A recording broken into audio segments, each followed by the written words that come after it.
అలాగే ఈ రసం పీల్చే పురుగుల్లో ఈ తెల్లదోమ అలాగే ఈ తామర పురుగులు బాగా ఆశిస్తాయి.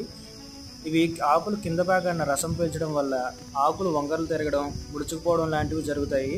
ఈ తెల్లదోమలు ఉన్నట్లయితే ఇవి వైరల్ వ్యాధులను అయితే వ్యాప్తి చేస్తాయి.